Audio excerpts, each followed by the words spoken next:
Hi there, my name is Ashley and this is the Design by Sew&Sew podcast. Welcome to episode 2 of the Design by Sew&Sew podcast. This is a podcast or vlog where I talk about knitting. So what's on my needles, some pattern design, and just knitting in general.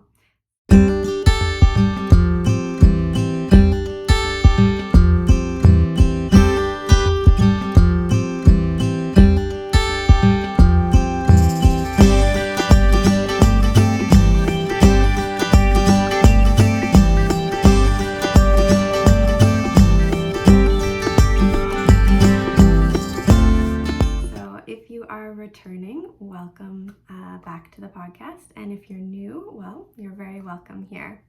I hope that you're able to get cozy, maybe be able to work away on a knitting project of your own, and enjoy the next little bit where I chat about what I'm working on.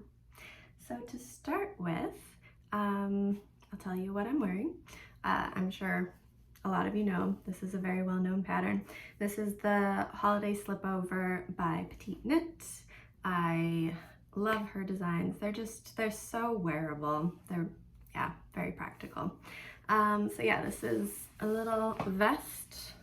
Show you here. It's got a split hem, nice deep armholes, and it's perfect for this time of year, for this weather. So I've been wearing this quite a bit. This was made with some thrifted yarn that my father-in-law found for me. He's very cute that way. He will always be on the lookout for yarn when he's thrifting or at an antique sale or something like that. So he found this for me, and then I paired it with Drops Alpaca Silk. So that's the darker kind of marled bit that you see in there. So it just gives it a little bit of a floof and a halo. And yeah, I've had this for over a year and it's served me very well. Oh, I'm also wearing some socks of mine. I'll take them off. I'm not going to lift my feet up to show you. And I'll put them on a sock blocker so it's easier for you to see. All right, this is what's on my feet.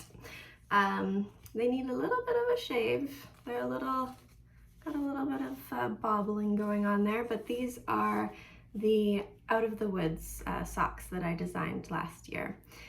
So they have a folded cuff, some Estonian buttons. So these are not bobbles. Yeah, they're called Estonian buttons, and they give you a little bit of texture, but without, you know, like how a bobble kind of sticks out and can snag on things. I didn't want that on a sock. So it's a little bit flatter.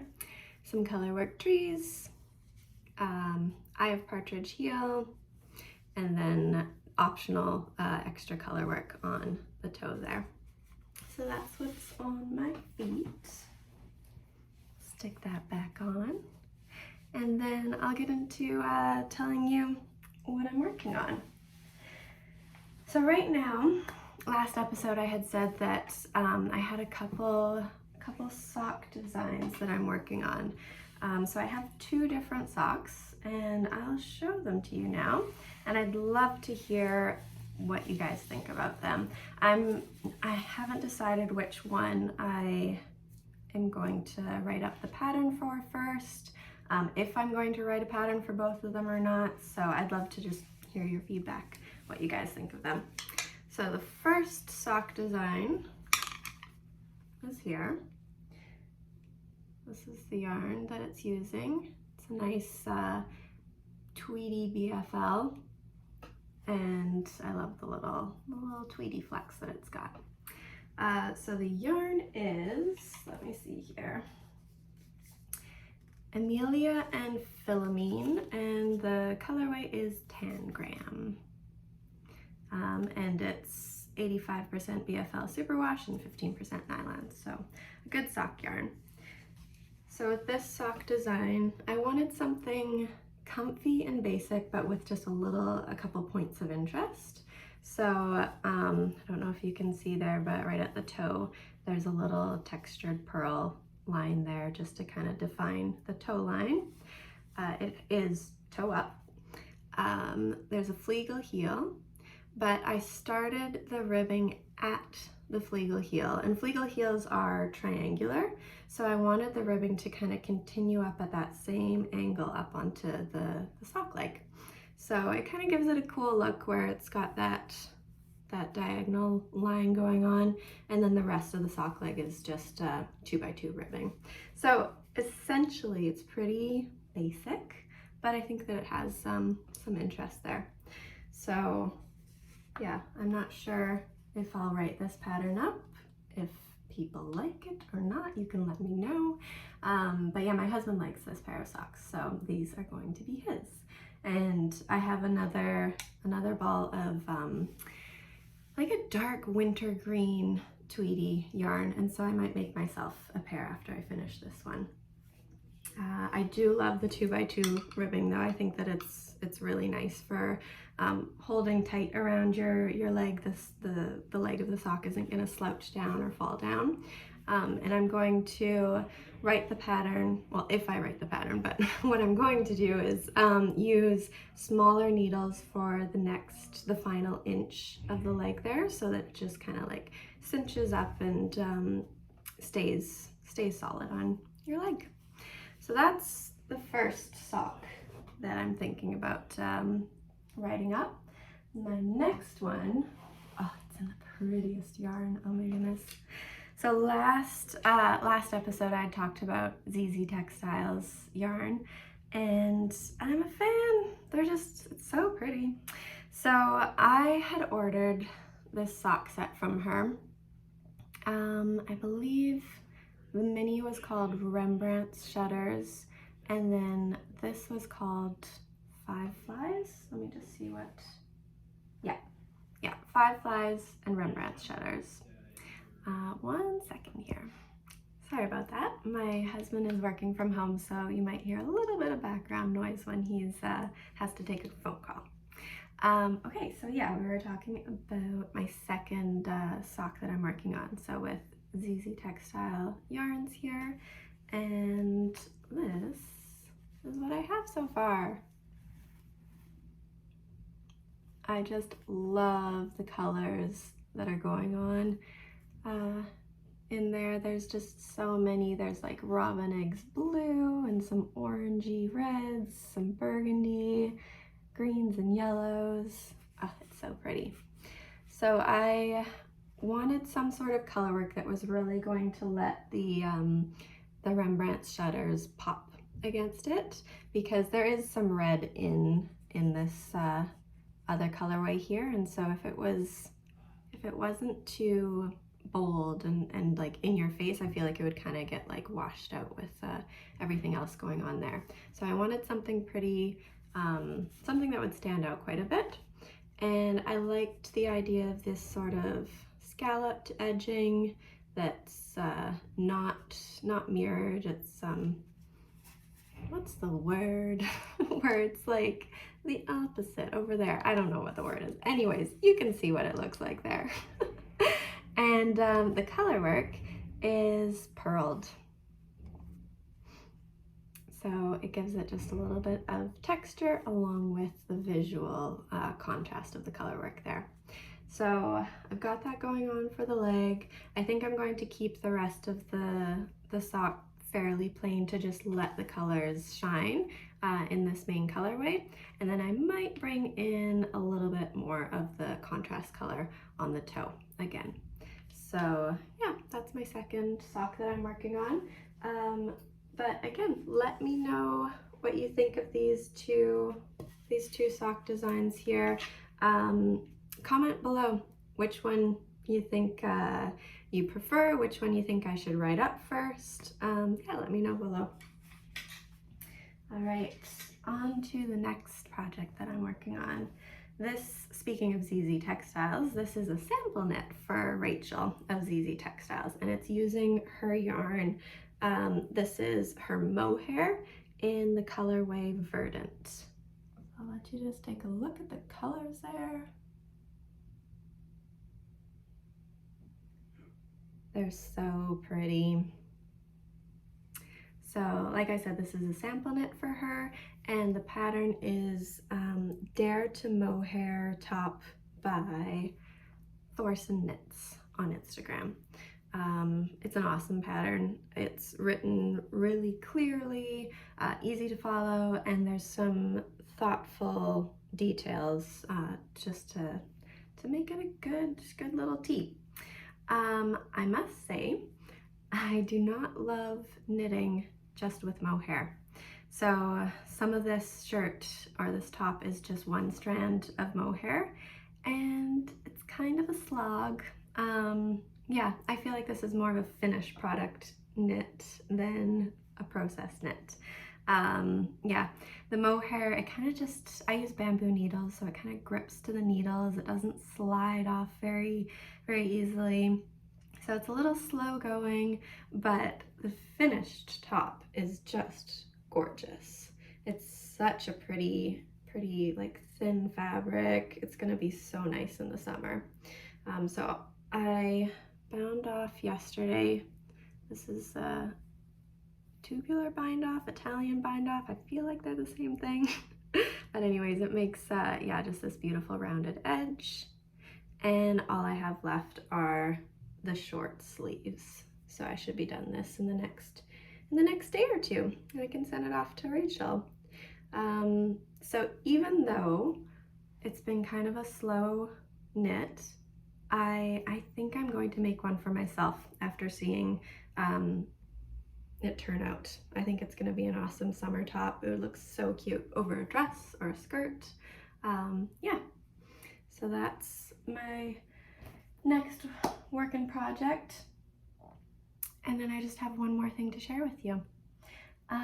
So I joined a test knit for Tori Knits NYC. And she has a test knit for a summer top. I think it's called the Uptown Tee. So it's just like a light breezy summer tee. It's got cap sleeves that have a bit of lace on the sleeve, and it's a raglan. So yeah, it's got a little bit of lace work there, and then the rest is plain. So I haven't started yet. I've just started swatching. So I feel like I could share that. It's a work in progress, starting the swatch. So I'm using Noro yarn. This was in my stash. I really shouldn't be buying more yarn, so I'm trying to use up what's in my stash. So this is Noro Sonata, and it is 35% cotton, 25% viscose, 20% silk, 20% polyamide. So I thought it would be a good summer tee fabric, you know, the cotton, the silk. It's not a summer color, in my opinion, but I think that it's going to make a nice summer fabric. So I started up the swatch, and it's just, yeah, got that nice cotton and silk. It'll have a really nice drape. And it's just like a nice warm brown with some orangey tones in there. And I wanted to tell you a little bit about how I'm working this gauge swatch. Personally, I do not like swatching. I feel like it's eating up time that I could be using to actually be working on the project, but it's necessary especially for garments. If you want it to fit right. I've had a couple times where I skipped the swatching and it didn't turn out so good. So yeah, gauge swatching is important. And I've tried a few different ways of swatching in the round. So yeah, the reason for swatching in the round is if your project is going to be knit in the round, you need to make your swatch in the same way so that you know that your stitches are going to be the same measurement in your actual project. If you were to make a swatch that was just knit flat, where you knit on the right side, purl on the wrong side, it's not going to be an accurate measurement because your gauge for purling is different for knitting.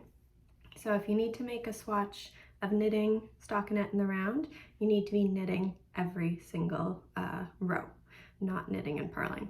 So there's a few different ways to do it. I've tried the one where you knit, and then you just kind of like carry a loop over and then knit again, carry your yarn over and knit again. So you have like a bunch of these like loose yarns in the back, and you can snip them and then wet block your swatch to see what your gauge is.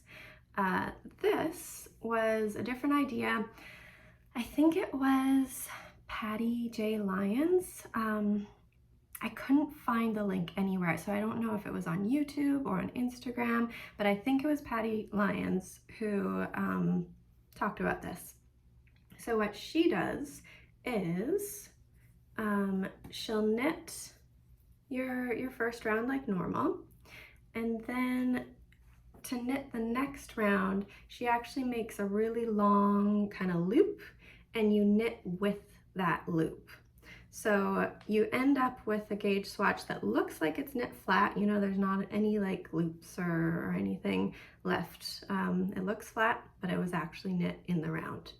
So I figured I would show you how to do that today. So I'm at the point where I just need to knit across like normal. So I'm going to do that here.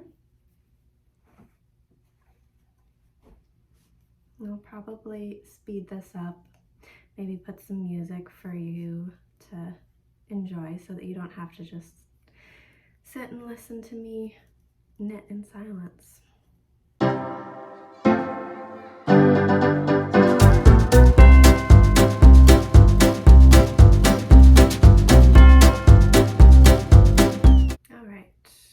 We're coming to the end of that row. Okay, so I knit that row.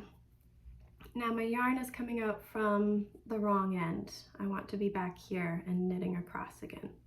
So I'm going to slide my work over to the needle, to the other needle, and I want to be working with this yarn. So I'm going to make a loop and then knit with that loose loop there. So from Patty Lyons' video, she said to measure about like 3 times the length of your knitting here. So I stretch it out a little bit and measure 1, 2, 3. So I have this loop right here, and I'm going to knit with that, not with the yarn that's coming from my ball. So I'll set that up here. The first stitch, you just kind of have to hold it taut from like both ends sort of thing. So I'll do the first stitch. There we go. So yeah, I've got this loop of yarn that I'm going to knit from now. Now we're knitting across.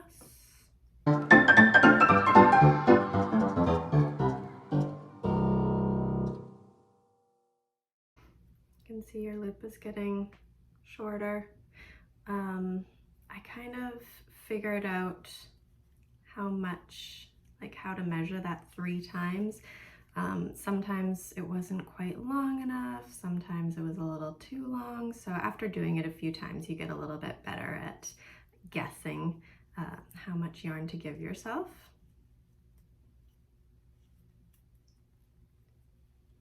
Then you get to the end here, and I did not give myself too much yarn this time, so I'm a little tight at the end, but that's okay. All right, so I'm going to show you now what it looks like.